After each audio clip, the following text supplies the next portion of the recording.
Friends, स्वागत है आपका हमारे YouTube channel GK with me में। तो आज की क्लास में हम पढ़ना शुरू करेंगे इंडियन पॉलिटिक्स के बारे में। आज की हमारी जो क्लास रहेगी वो रहेगी मतलब इंडियन पॉलिटिक्स से संबंधित जितनी भी कमेटीज बनाई जाती है उन सब से, ठीक है। और ये आपका बहुत ही ज्यादा इंपॉर्टेंट टॉपिक है, हर बार इसमें से एग्जाम में क्वेश्चन जो है वो आता है, ठीक है। पिछली बार जो एग्जाम हुआ था एचसीएस का उसमें से भी इसमें क्वेश्चन आया हुआ था, ठीक है। मतलब ये जो टॉपिक है ना आपका बहुत ज्यादा इंपॉर्टेंट होता है। कोई भी एग्जाम ऐसा नहीं होगा जिसमें इसमें से क्वेश्चन ना पूछा जाए, ठीक है। तो मैंने सोचा क्यों ना आपको ये टॉपिक पहले करा देती हूँ ताकि आपको इसको समझने में आसानी हो जाए, ठीक है। तो सबसे पहले मैंने लिखा है संसदीय समितियां। तो जिस तरीके से हमारे यहाँ पर कार्यपालिका होती है, कार्यपालिका होती है, तो कार्यपालिका को अच्छे से चलाने के लिए, उस पर निगरानी रखने के लिए कुछ कमेटियां बिठाई जाती है, ठीक है। या वो जो कमेटी होती है वो क्या करती है, उनके जिस तरीके से हिसाब किताब हो गया या दूसरी चीजें हो गई, जिस तरीके से कोई सलाह देनी है, तो इस तरीके से बहुत सारी जो भी प्रॉब्लम्स होती है ना उनको सॉल्व करने के लिए कमेटियों का गठन किया जाता है। तो ये कमेटियां जो होती है वो अलग अलग तरीकों से काम करती हैं। इन कमेटियों में दो तरीके की कमेटी बनाई जाती है, एक होती है आपकी स्थायी कमेटी, एक होती है आपकी तदर्थ कमेटी। जिस तरीके से आपके सुप्रीम कोर्ट में और हाई कोर्ट में जज होते हैं ना, हाई कोर्ट में एडिशनल जज होते हैं, है ना, हाई कोर्ट में एडिशनल होते हैं, और सुप्रीम कोर्ट में जिस तरीके से एडहॉक जजेस लगाए जाते हैं। एडहॉक का मतलब ये होता है कि कुछ टाइम के लिए, है ना, मतलब जिनको परमानेंट ना लगाना पड़े, कुछ समय के लिए ही लगाया जाए और जब उनका काम खत्म हो जाए तो उनको हटा दिया जाता है। तो ऐसे जजेस को क्या कहा जाता है, एडहॉक जजेस।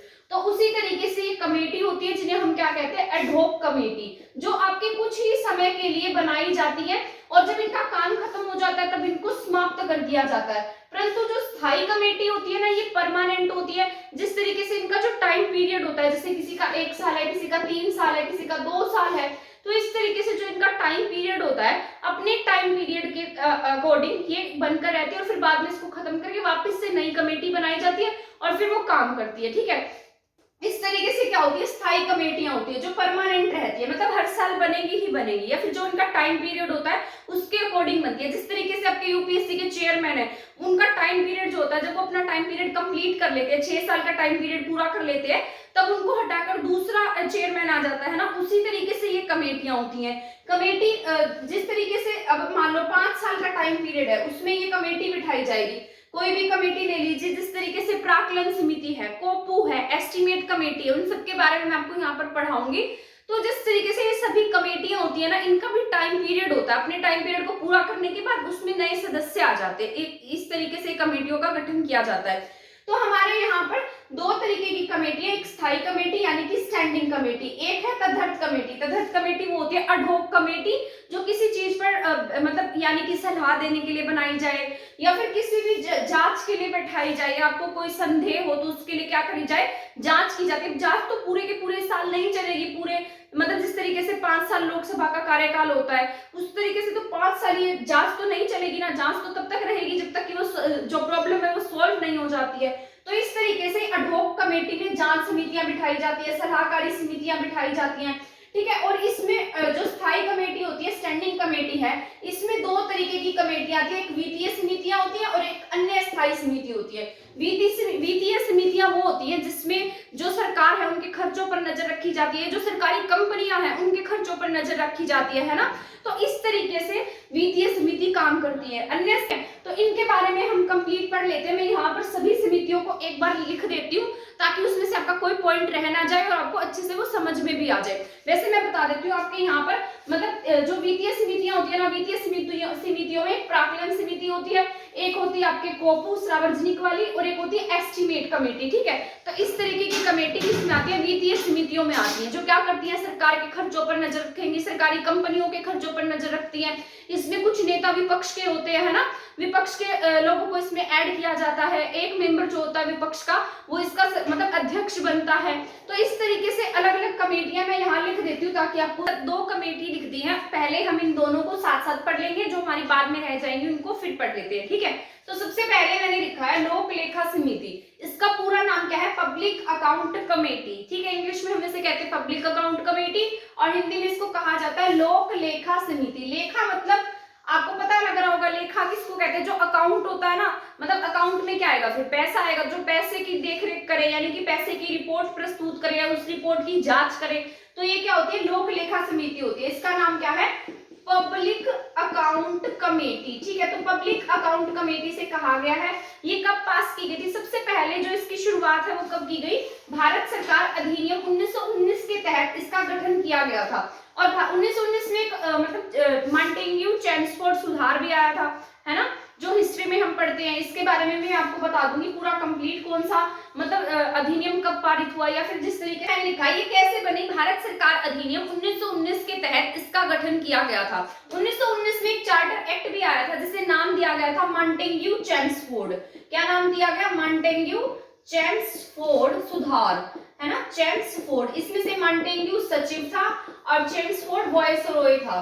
तो ये इनके नाम पर ही लाया गया था, जिसे नाम दिया गया मॉन्टेग्यू चेम्सफोर्ड सुधार। और ये बनाई भी गई किसके तहत थी? भारत सरकार अधिनियम 1919 के तहत सन 1921 में इसका गठन किया गया था। ये भी आपके एचसीएस के एग्जाम में ये एज इट इज पूछा गया था, और उसमें इस तरीके से 3-4 ऑप्शंस बनाकर लिखे गए थे। एक तो उसमें सदस्य था, एक उसका ईयर था, भारत सरकार अधिनियम था, और एक नेता था, ठीक है। तो उसमें 3-4 ऑप्शन इस तरीके से दिए गए थे, उसमें से हमें चूज करना था कि कौन सा राइट ऑप्शन है। तो देखिए जिसने इसके बारे में कंप्लीट नहीं पढ़ा होगा वो उसको टिक भी नहीं कर पाएगा। क्या पता आपके एग्जाम में भी इसी तरीके से पूछ ले, क्योंकि एग्जाम वाले का तो हम मतलब गेस नहीं कर सकते ना कि वो क्या पूछ सकता है। तो इसका गठन कब हुआ? 1921 में हुआ। अधिनियम कौन सा था? 1919, और इसका गठन कब हुआ है? 1921 में, ठीक है। इसके बाद इसमें टोटल मेंबर जो होते हैं ना वो कितने हैं? 22 हैं। कितने हैं इसमें टोटल मेंबर? 22 होते हैं। और इसमें जो नेता होगा ना वो अध्यक्ष जो होता है इसका विपक्ष का नेता होता है। क्योंकि इसमें विपक्ष का नेता क्यों बनाया जाता है? क्योंकि ये क्या करता है, जो सरकार के खर्चे होते हैं, जिस तरीके से इस साल में सरकार ने कहां कहां पर यात्राएं की, कितना खर्चा विदेश नीति पर लगा, यानी कि विदेश जाने पर कितना खर्च हुआ, लोगों के काम के लिए कितना पैसा लगा है, ठीक है, कहां से कितना पैसा आया, और ये सभी पैसा कहां कहां किस किस चीज में यूज हुआ। तो उन सब चीजों के ऊपर जो रिपोर्ट है ना वो कौन बनाता है? कैग बनाता है। आप सभी को पता होगा कैग इन सब की रिपोर्ट बनाता है, और फिर ये रिपोर्ट संसद में पेश की जाती है, और फिर इस रिपोर्ट पर जो चर्चा होती है ना वो ये कमेटी करती है, ठीक है, कि मतलब ये रिपोर्ट सही है या गलत है या नहीं है। तो इस सब चीज की जो चर्चा है वो कहां पर की जाएगी? लोक लेखा समिति इसके ऊपर पूरा डिटेल से चर्चा करती है कि कहीं इसमें कुछ गड़बड़ी तो नहीं है, सरकार ने कुछ घोटाला तो नहीं कर दिया है। तो इसीलिए इसमें जो नेता है वो कौन बनाया जाता है? विपक्ष का नेता बनाया जाता है, इसका अध्यक्ष बनता है। इसमें इस जो समिति है ना इसमें 1954 से 1955 के बीच में ही इसमें टोटल 22 सदस्य लिए जाने लगे। कितने सदस्य हैं इसमें? टोटल 22 है। बस आपको यही याद रखना है कि इसमें 22 सदस्य हैं। इसमें से 15 सदस्य लोकसभा के आते हैं और 7 सदस्य राज्यसभा के आते हैं, ठीक है। तो इसके डबल सदस्य हैं, डबल से एक ज्यादा, ऐसे याद रखना। राज्यसभा के 7 सदस्य हैं, 7 से डबल और एक ज्यादा किसके हैं? लोकसभा के। तो 15 + 7 का आंकड़ा है ये, ठीक है। 15 लोकसभा से आएंगे और 7 कहां से आएंगे? राज्यसभा से आएंगे। इसमें इसको क्या कहा जाता है? एस्टिमेट कमेटी जो मैंने यहाँ पर लिखी है ये बिल्कुल मतलब एक जैसी ही है, दोनों खर्चों के ऊपर ही बात करती हैं, और इसीलिए इसको क्या कह दिया जाता है? इसकी जुड़वा बहन कहते हैं। इसको प्राक्कलन समिति को इसकी लोक लेखा समिति की क्या कहा जाता है? जुड़वा बहन कहा जाता है, ठीक है। पीएसी पब्लिक अकाउंट कमेटी और प्राक्कलन समिति एक दूसरे की क्या है? जुड़वा बहनें हैं। और मैंने यहाँ लिखा है क्या करते हैं, मतलब इसे और रखवाली कुत्ता भी कहा जाता है। इसको रखवाली कुत्ता इसलिए कहते हैं क्योंकि सरकार के ऊपर क्या रखता है? नजर रखता है, इसलिए क्या कहेंगे? रखवाली कुत्ता, ठीक है। कैग की रिपोर्ट पर हिसाब किताब करती है कौन सी? ये मतलब कमेटी लोक लेखा समिति, ठीक है। तो ये मैंने जितने पॉइंट आपको बता दिए हैं, सबसे पहले एक बार रिवाइज कर लेते हैं। कब बनी थी भारत सरकार अधिनियम? 1919 के तहत बनी। 1919 में इसका गठन मतलब 1919 के अधिनियम के तहत 1921 में इसका गठन किया गया, 2 साल के बाद में। सदस्य कितने होते हैं? 15 + 7 का आंकड़ा है, 7 दूनी 14 + 1, ठीक है। इसमें जो नेता होगा वो कौन होता है? विपक्ष का नेता क्या होता है? इसका अध्यक्ष होता है। किसके ऊपर नजर रखते हैं? कैग की जो रिपोर्ट बनाई जाती है उसके ऊपर ये मतलब रिपोर्ट के ऊपर चर्चा करते हैं, ठीक है। और यहाँ पर इसमें 22 सदस्य है। इसे किसकी जुड़वा बहन कहते हैं? Estimate committee. किसको? जुड़वा बहन या फिर रखवाली कुत्ते के नाम से भी जाना जाता है। आई होप ये तो समझ में आ गया होगा आपको, ठीक है। रिवाइज कर लेना एक बार इसको या फिर लिख कर देख लेना। यहाँ पर मैंने लिखा है प्राक्कलन समिति, एस्टिमेट कमेटी। से क्या कहते हैं हम? एस्टिमेट कमेटी, ठीक है। ये क्या होती है? सबसे बड़ी समिति है। जो ये मैंने आपको बताया था कि एक तो होती है तदर्थ समिति और एक होती है जो आपकी परमानेंट होती है, तो स्थायी समिति। स्थायी समिति में सबसे बड़ी समिति कौन सी? आपकी एस्टिमेट है, प्राक्कलन समिति है। इसमें टोटल 30 मेंबर होते हैं। इसमें कितने थे हमने पढ़ा था? इसमें आपके 22 सदस्य थे, तो इसमें 30 सदस्य हैं, तो बड़ी होगी एक कमेटी, है ना। यहाँ से अनुमान लगा सकते हैं। तो प्राक्कलन समिति आपको याद रखना है सबसे बड़ी कमेटी है, ठीक है। वित्तीय कमेटियां हैं ये। तो तो सबसे बड़ी कमेटी कौन सी है? प्राक्कलन। इसका गठन 1950 में, यानी कि हमारे देश जब आजाद हुआ, आजादी के बाद में इसका गठन किया गया। तो आप याद रखिएगा 1947 के बाद बनी है। उस समय हमारे जो देश के वित्त मंत्री थे वो कौन थे? जॉन मथाई थे। क्या नाम था उनका? जॉन मथाई। तो उन्हीं की सिफारिश पर एस्टीमेट कमेटी यानी कि प्राक्कलन समिति का गठन किया गया।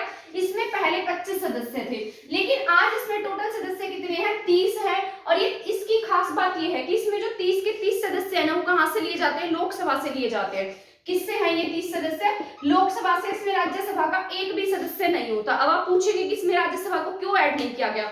क्योंकि जो ये कमेटी है ना, ये किसके ऊपर काम करती है? बजट के ऊपर, यानी कि जो बजट पास हुआ है उसके ऊपर ये रिपोर्ट देती है, मतलब जो रिपोर्ट है उसको जांचती है। ठीक है, तो ये बजट के ऊपर काम करती है। तो अब आपको पता होगा कि जो हमारा बजट है वो कहाँ पर पेश किया जाता है? लोकसभा में पेश होता है, राज्यसभा में पेश नहीं होता है। क्योंकि जो ये बजट है वो कैसा टॉपिक है? धन विधेयक है। और आप सभी जानते हैं धन विधेयक कहाँ प्रस्तुत किए जाते हैं? लोकसभा में पेश होते हैं, राज्यसभा में पेश नहीं होते हैं। इसलिए इसमें राज्यसभा का कोई भी सदस्य नहीं होता है, इसमें केवल लोकसभा के सदस्य ही भाग लेते हैं। यानी कि इस कमेटी में जितने भी सदस्य होंगे सभी लोकसभा से होंगे। और ये धन विधेयक जो हमारा बजट है, धन विधेयक मैंने आपको बताया था आर्टिकल 110 में आता है। 109 में ऐसा कहा गया है कि जितने भी धन विधेयक होंगे वो सभी लोकसभा में पेश किए जाएंगे, राज्यसभा में पेश नहीं होंगे। तो ये दो आर्टिकल आपको याद रखनी है। 108 में संयुक्त बैठक आती है ना, तो मैंने सभी बता दिया आपको। इसमें क्या है? राज्यसभा का कोई सदस्य नहीं होता, इसमें राज्यसभा के 7 सदस्य होते हैं। इसमें टोटल 30 मेंबर है, इसमें 22 मेंबर होते हैं। ये सबसे बड़ी कमेटी है। ठीक है, इसमें अध्यक्ष विपक्ष का नेता होता है। इसमें सभी सदस्य लोकसभा से होते हैं, राज्यसभा से नहीं होते हैं। ठीक है, और किसकी सिफारिश पर इसका गठन किया गया था? उस समय 1950 में हमारे देश के वित्त मंत्री थे जॉन मथाई जी, उनकी सिफारिश पर इस कमेटी का गठन हुआ। और ये किस पर काम करती है? बजट पर और ये कैग की रिपोर्ट पर। तो आई होप ये दोनों आपको समझ में आ गई होंगी। ये दोनों क्या है? जुड़वा बहनें कही जाती है।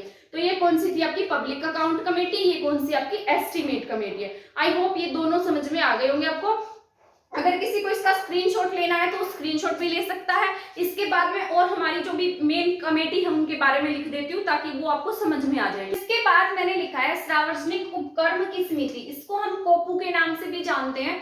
तो क्या है ये? सार्वजनिक उपक्रम की समिति। इसकी जो गठन, मतलब इस समिति का जो गठन है वो किस लिए किया गया, इसकी जरूरत क्यों पड़ी? तो इस कमेटी का जो गठन है 1964 में कृष्णन मेनन की सिफारिश पर किया गया था।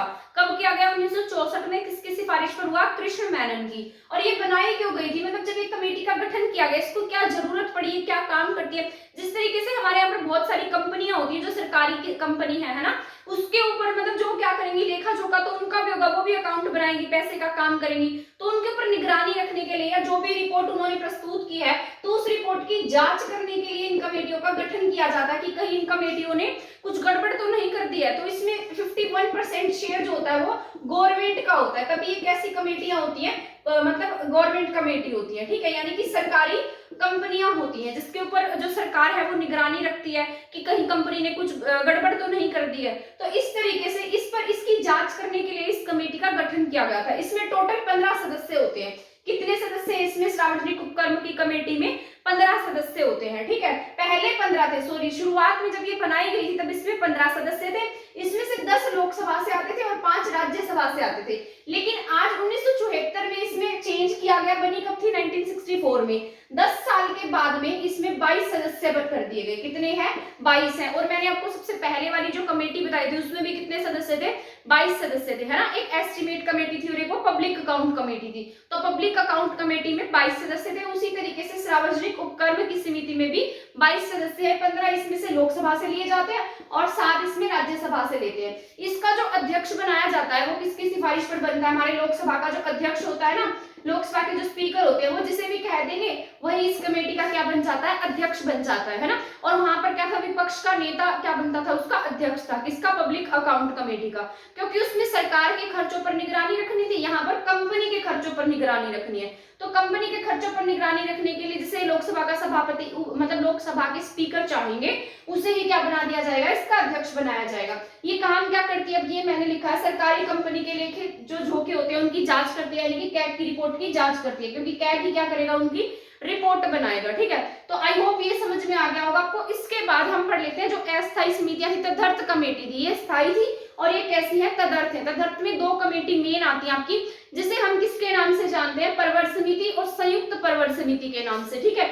इसमें सलाहकार, इसे किस नाम से जाना जाता है, सलाहकार समिति। सलाहकार समितियां वो होती हैं जो किसी बिल के ऊपर विशेष रूप से डिस्कशन करने के लिए बनाई जाती हैं, ठीक है। तो उसे क्या कह देते हैं, सलाहकार समिति भी कहते हैं। तो इसमें मैंने लिखा है सबसे पहले परवर समिति। परवर समिति जो है ये, इसको अपनी जो रिपोर्ट है ना वो संसद में देनी होती है, सदन में देनी होती है। कितने महीने में, 3 महीने में। ये राज्यसभा में भी बनती है और लोकसभा में भी बनती है। अगर बिल राज्यसभा से पास हो रहा है और उस पर डिस्कशन करना है तो राज्यसभा से पास होगी, अगर लोकसभा में है तो लोकसभा से। तो दोनों ही इस कमेटी का गठन करते हैं, ठीक है। इसमें टोटल 30 सदस्य होते हैं। कितने हैं, 30 सदस्य। तो ये कैसी कमेटी है, मैंने आपको बताया है, तदर्थ है। वो कैसी थी आपकी, परमानेंट थी, यानी कि जो स्टैंडिंग कमेटी थी, ठीक है। यहाँ पर विशेष विधेयक पर विचार करने के लिए इस कमेटी का गठन किया जाता है। इसे क्या कह देते हैं, द सिलेक्ट कमेटी भी इसको कहा जाता है। 3 महीने में अपनी रिपोर्ट प्रस्तुत करता है। टोटल सदस्य 30 होते हैं। विशेष विधेयक पर चर्चा करने के लिए इस कमेटी का गठन किया जाता है। अगर अलग अलग से बैठ रही हैं तो 30 सदस्य यहाँ और 30 भी वहां, मतलब लोकसभा राज्यसभा में बराबर सदस्य होते हैं। इसमें अलग अलग बैठती है ये कमेटियां, ठीक है। किसी विशेष विधेयक पर क्या करेंगी, चर्चा करती है। और यहाँ पर संयुक्त परवर समिति इसलिए बैठाई जाती है, सबसे पहले 1951 में संयुक्त बैठक का गठन किया गया था। संयुक्त परवर समिति का गठन किया गया था। संयुक्त परवर समिति इसलिए गठित की जाती है, अगर मान लीजिए यहाँ पर कोई बिल पास हुआ है और इस पर ये सहमत नहीं है, तो दोनों अगर सहमत नहीं है और उस बिल पर चर्चा करनी है तो इनकी एक संयुक्त बैठक होती है। उस संयुक्त बैठक के तहत संयुक्त परवर समिति का गठन किया जाता है। और वो जो गठन है इसमें कितने सदस्य होते हैं, टोटल होंगे तो 45 सदस्य होंगे। अलग अलग है तो 30 सदस्य, और जब संयुक्त हो जाती है, इकट्ठी हो जाती है, तो इसमें 45 सदस्य होते हैं। ये मैंने आपको बताया था सबसे बड़ी समिति कौन सी थी, मैंने आपको बताया था सबसे बड़ी समिति जो थी आपकी एस्टीमेट कमेटी थी, है ना। एस्टीमेट कमेटी सबसे बड़ी बताई थी क्योंकि वो कैसी थी, स्टैंडिंग कमेटी, यानी कि परमानेंट थी। और ये कैसी है, ये आपके परमानेंट नहीं है, अडहोक वाली है। अडहोक में पूछेगा तो संयुक्त परवर सबसे बड़ी है। तो इसमें टोटल 45 सदस्य, इसमें से 30 सदस्य लोकसभा से, 15 सदस्य कहां से लिए जाते हैं, राज्यसभा से लिए जाते हैं। संयुक्त रूप से किसी विधेयक पर चर्चा करनी हो तब इस कमेटी का क्या किया जाता है, गठन किया जाता है, ठीक है। तो आई होप ये समझ में आ गया होगा आपको। परवर समिति में 30 सदस्य होंगे। 30 मतलब ये दोनों किस लिए बनाई जाती है, विधेयक पर चर्चा करने के लिए बनाई जाती है। ये तब बनेगी जब मतलब लोकसभा को अपने विधेयक पर चर्चा करनी है और राज्यसभा को अपने विधेयक पर चर्चा करनी है। संयुक्त तब बनेगी जब दोनों एक दूसरे पर राजी नहीं है, तो लोकसभा के स्पीकर इनकी क्या करेंगे, संयुक्त बैठक करा देंगे और उसी के तहत संयुक्त परवर समिति का गठन किया जाएगा जो विधेयक पर चर्चा करने के लिए बनाई जाती है। इसमें टोटल 45 सदस्य होते हैं, 30 लोकसभा से और 15 राज्यसभा से। ये सार्वजनिक उपक्रम की समिति थी जो क्या मतलब जो कंपनियों के लेखे जोखे के ऊपर क्या करती है, काम करती है। इसमें पहले 15 सदस्य थे। 1964 में इसका गठन किया गया। किर्शन मैनन की सिफारिश पर इसका गठन हुआ था।